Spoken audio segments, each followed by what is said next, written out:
o'clock. It's the voice of Indiana County, WCCS AM 1160 and 101.1 FM. Our conversation with the folks from the Indiana Area Train Collectors is brought to you by Marcus & Mack, a law firm representing injured people. Tom Ott and Barry Widdowson with us this morning. I said when you guys walked into the studio, you look familiar. Because it was just maybe a month and a half ago. That's about right. That you were here as we were heading into the Christmas season, and you were setting up out at the Indiana Mall. Was that the second time at the mall that the train collectors were there? Second time at the mall, yeah. Second time at the mall, and your amazing train collectors, you as a collective group, and the collections of trains that you have, well, you did it to benefit the Teddy Bear Fund Drive on top of everything else, and well, guys, it really worked, didn't it? It does. It seems to get better and better every year. It's amazing when you sent me the number, Barry, that you raised for the Teddy Bear Fund Drive. But I don't want to start there. No, we want to build the suspense, Tom. Okay. That's what we want to do, and we want to talk about the event itself. You were set up at the mall. We were. And we had 5 different weekends that we were there: Friday, Saturday, and Sunday. And we were totally pleased with the amount of patrons that showed up. We had over 4,000 attendees in 5 weeks, averaged about 400 people a day. Yeah. And a lot of children came, and that was what it was all about, getting the youngsters to know about the train hobby and to expand and say, "Mommy, Daddy, I need a new train." I wonder how many trains ended up under the Christmas tree that next year are going to be going around the Christmas tree because what you fellas did in the club. In the last month and a half. I think it does every year. We seem to hear more, well, Grandpa bought me a train last year. So we find it out. Yeah, and I bet you those kids from last year came back this year to see what you came up with this year. Oh, yes. They did. So what did you come up with? What was it like this year? Well, we had 16 different layouts and all different gauges and one huge layout that 4 people worked on, 4 or 5 people. And they built a whole snowy scene, a country scene, and it was very, very nice. Yeah. Just amazing. I bet you. And probably you said, boy, we couldn't fit another train in here. That's right. We were looking for space. Really? Yeah. Wow. Well, that's interesting because, we think about, okay, you've got the train, you've got the space, you have all the different sets. You said 16, Barry? Yeah. 16 different sets. But you have to also make the room for people to be there and to walk through and see them all. So it does take a tremendous amount of space, doesn't it? It does. The store's designed great for us because we had a flow-through pattern where we could walk through behind the store and come on the other side.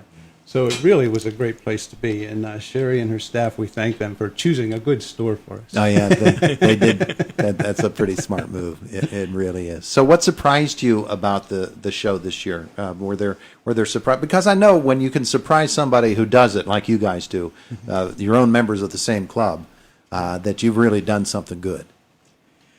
I don't think it's so much a surprise, but it's the thrill of seeing the kids' eyes that just get huge, big, and you can see that they're enjoying it. And that's what it's about. Yeah. Kids. Yeah. And you can also see the kid in some older eyes as well, can't you? Oh, yeah. Yeah. We get a lot of stories of, well, I had a train like this, and my dad had this, and, it just goes on and on. Yeah, yeah. I bet you there are some packed away in attics somewhere that once they see your show, that's they go home and they get up into the attic and they get that old train set up. They do, and before they leave, they mention, there is a train up in the attic. I need to go take a look at that. And I encourage them, yes, you do.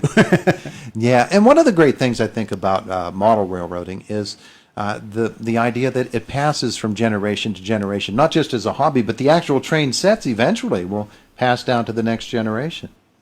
True.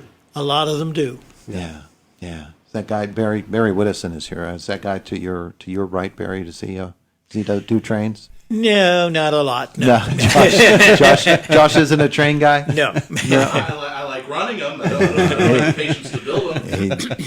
Yeah. Well, some people are built for it and some people aren't. Huh? Yep. Yeah. Well, that brings us to the way that you used this amazing hobby of yours to raise funds for the Teddy Bear Fund Drive. How did it all work?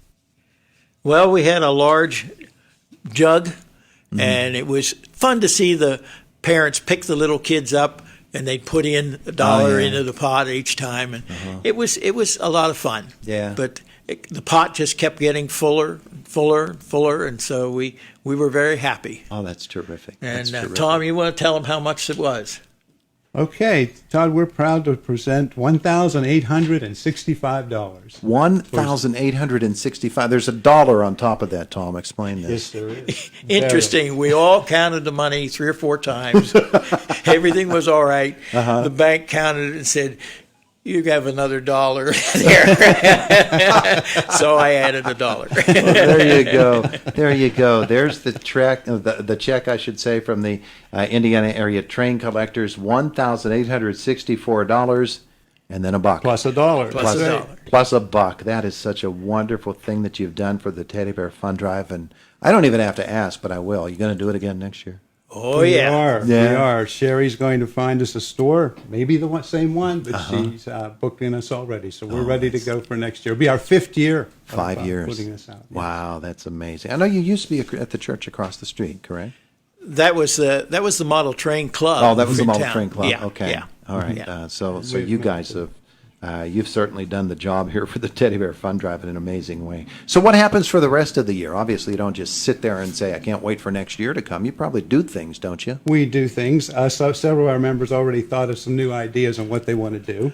And we do planning starting March and April. We actually try to sit down as a group and talk about where we want to put what and what we want to do. So we'll get started on that. And then more towards fall, we actually have to get out and clean up all the boards and get things ready again. One thing I wanted to mention, the ladies from the Plum Creek Quilters Guild did a fantastic job for us this year with holiday quilts. It really added to the presentation. And Mimi Green and Laurel Disnoff coordinated that, and we had over 19 holiday quilts that just brought a lot of color and, I bet you. to the displays. I bet you. Wow, that's terrific stuff. So here we are. It's 5 minutes till 9 on January the 6th. And the big December activities are over, and the train collectors are sitting around to themselves saying, "Okay, in the next year, this is what I want to do with my train collection.